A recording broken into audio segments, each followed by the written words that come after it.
Indore crime branch ने Lawrence Bishnoi gang द्वारा कारोबारी विवेक दम्मानी को धमकी देने के मामले में एक और आरोपी सचिन उर्फ वेद प्रकाश शर्मा निवासी उज्जैन को गिरफ्तार किया है। पुलिस के मुताबिक आरोपी ने पूछताछ में सह आरोपी राजपाल चंद्रावत की मदद करना स्वीकार किया है। जांच में सामने आया कि सचिन हाल ही में गैंग से जुड़ा था और उसने अवैध लाभ कमाने की नीयत से कारोबारी की जानकारी राजपाल को उपलब्ध कराई थी। पुलिस को आरोपी सोनू उर्फ रितेश सोलंकी की निशानदेही पर सचिन की जानकारी मिली, जिसके बाद साइबर तकनीक और मुखबिर सूचना के आधार पर उसे पकड़ा गया।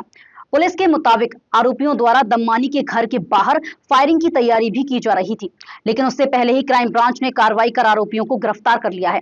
फिलहाल मामले में पूछताछ जारी है।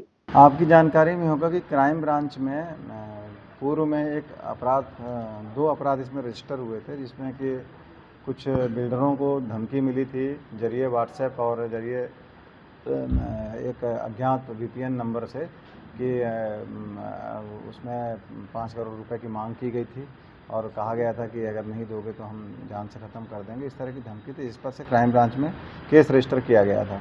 इस रजिस्ट्रेशन के बाद ही कमिश्नर सर ने एक विशेष टीम बनाई नीरज मीणा के नेतृत्व में और उस टीम को इस पर लगाया था।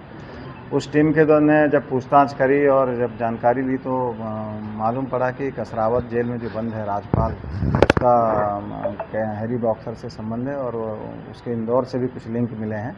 इसी आधार पर राजपाल का पुलिस रिमांड लिया गया था। उससे जब पूछताछ की गई, पूछताछ करने पर उसने यहाँ पर एक व्यक्ति का नाम पहले उसने बताया था, जिसका नाम था सोनू उर्फ रितेश खंगार।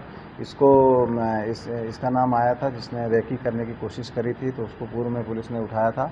इसी कड़ी में पूछताछ के क्रम पर एक अगला नाम आया था जिसका नाम था सचिन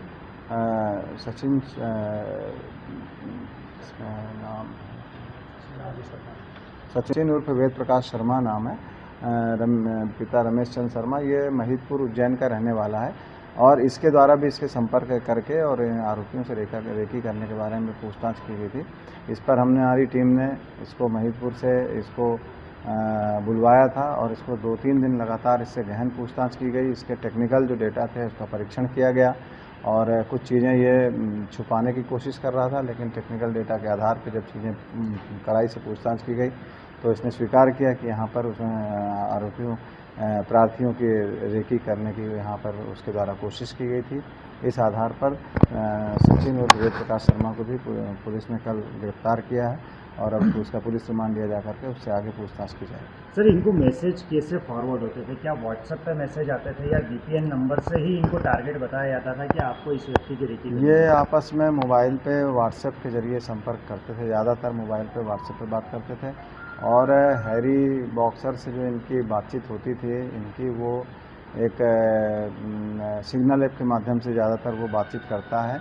और ये जो व्यक्ति जिसको अभी हमने अरेस्ट किया है, ये एक मोबाइल पे इसके बहुत सारे ऐसे ग्रुप इन्होंने बनाए हुए हैं जो लॉरेंस गैंग से संबंधित हैं।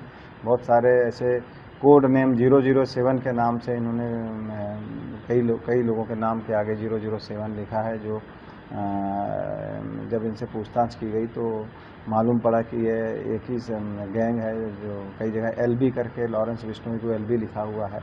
तो इस तरह से इन्होंने कोड वर्ड में बहुत सारे नाम ऐसे सेव किए हुए हैं, जिसके बारे में पूछताछ किया गया तो ये मतलब घुमा फिरा के उसने उत्तर दिया। बाद में उसने स्वीकार भी किया कि लॉरेंस गैंग के जो आरोपी हैं उनके कई लोगों के साथ ये एक्टिव संपर्क में था और उनसे बातचीत ये लगातार कर रहा था। वीपीएन नंबर जिनके आधार पे कॉल हुए हैं, उन वीपीएन नंबरों के बारे में भी जो पीड़ित लोग हैं वो उन्हें कहीं ना कहीं से कोई जानकारी मिली थी कि ये इसको पता हो सकता है क्योंकि लॉरेंस गैंग से संबंधित है, तो इस पर वो वीपीएन नंबर यहाँ तक उनके माध्यम से पहुँचे और उन्होंने जानकारी लेने का प्रयास किया। तो इस तरह से ये बहुत सारी ऐसी चीज़ें थी जो इसकी एक्टिविटी सस्पिशियस थी और इन सब चीज़ों के बारे में जब पूछताछ की गई तो उसने फिर बाद में ये बात स्वीकार भी करी कि उसने रेकी करने के इरादे से यहाँ पर कुछ लोगों को लगाया था। अभी भी इसमें कई लोगों को पूछताछ करना है। इसमें अभी जो प्रारंभिक रूप से पूछताछ में ये भी जानकारी सामने आई है कि इसमें कुछ लोग देवास के और कुछ इंदौर के लोग भी अभी शामिल हो सकते हैं, जिनके बारे में हमारी छानबीन जारी है।